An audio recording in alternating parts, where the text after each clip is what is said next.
একজন ট্রু লিডারের বৈশিষ্ট্য হচ্ছে উনি সামনে এগিয়ে যাবেন, ওনাকে দেখে দেখে ফলোয়াররা ফলো করবে, ঠিক কিনা? প্রিয় নবীজি নিজে মাটি বহন করেছেন, পাথর বহন করেছেন, নিজে খন্দকের পরীক্ষা খনন করেছেন, পেটে পাথর বেঁধেছেন।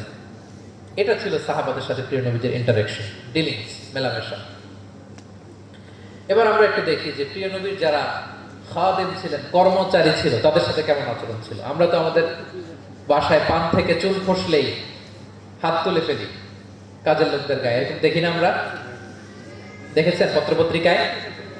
খুব বেশি মানুষের অধিকার নিয়ে কথা বলে, মানবাধিকার কর্মী, কিন্তু ঘরের গৃহ কর্মী যারা আছে পিটিয়ে একেবারে পিঠ লাল করে ফেলছে, এরকম দেখি না আমরা?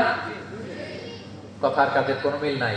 কিন্তু প্রিয় নবীজির বায়োগ্রাফি যদি আমরা স্ক্যান করি তাহলে দেখবো আমাদের আয়েশা রাদিয়াল্লাহু তাআলা আনহা বলেন তিনি কখনো তার কোনো কর্মচারীর গায়ে হাত তুলেননি। আরে হাত তোলা তো দূর কি বাত, তিনি কটু কথাও বলেন নাই, ধমকও দেন নাই।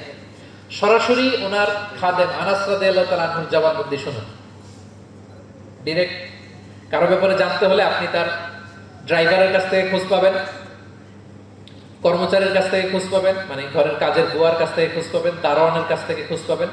বিশ্বনবীর দারোয়ান বা কর্মচারীর কাছ থেকে শুনেন ওনার আচরণের ব্যাপারে। আনাস রাদিয়াল্লাহু তাআলা আনহু বলেন, আমি 1 বছর 2 বছর নয়, টানা 10 বছর বিশ্বনবীর খাদেম ছিলাম। কয় বছর? এই 10 বছরের এই লং পিরিয়ড অফ টাইমে কখনো তিনি আমার কোনো কাজে বিরক্ত হয়ে এই শব্দটা বলেন নাই। তিনি কখনো বলেন নাই যে আনাস এটা কেন করেছো,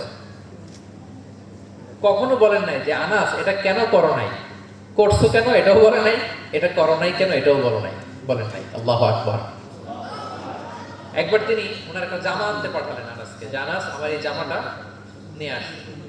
ছোট্ট আনাস আনতে যে মদিনার রাস্তায় দেখে যে বাচ্চারা খেলাধুলা করে, জামা আনার কথা ভুলে যে সেও বাচ্চাদের সাথে খেলা দেখতে আরম্ভ করছে। এখন আল্লাহ রাসূল সাল্লাল্লাহু আলাইহি ওয়াসাল্লাম অনেকক্ষণ বসে আছেন, কি আমার জামা তো আসে না, আনাসও আসে না, ঘটনা কি? আসে না। তিনি বললেন যে যাই, কি আর করা, নিজের জামা নিজেই নিয়ে আসি।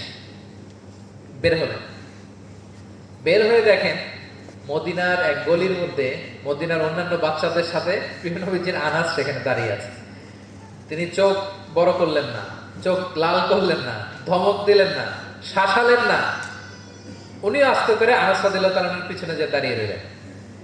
দেখেন খেলা দেখে এদিকে দেখে ওদিকে দেখে দেখতে দেখতে হঠাৎ আনাস রাদিয়াল্লাহু দেখেন যে পিছনে কে দাঁড়িয়ে আছে, স্বয়ং প্রিয় নবীজি দাঁড়িয়ে আছে। উনি ভয় পেয়ে গেলেন। আল্লাহ রাসূল সাল্লাল্লাহু আলাইহি সাল্লাম আনাস রাদিয়াল্লাহু তাআলা আনহুকে কিছুই বললেন না, ধমক দিলেন না, শাসালেন না, পিট্টি দিলেন না, জাস্ট এ স্মাইল, শুধু একটা মুচকি হাসি দিলেন।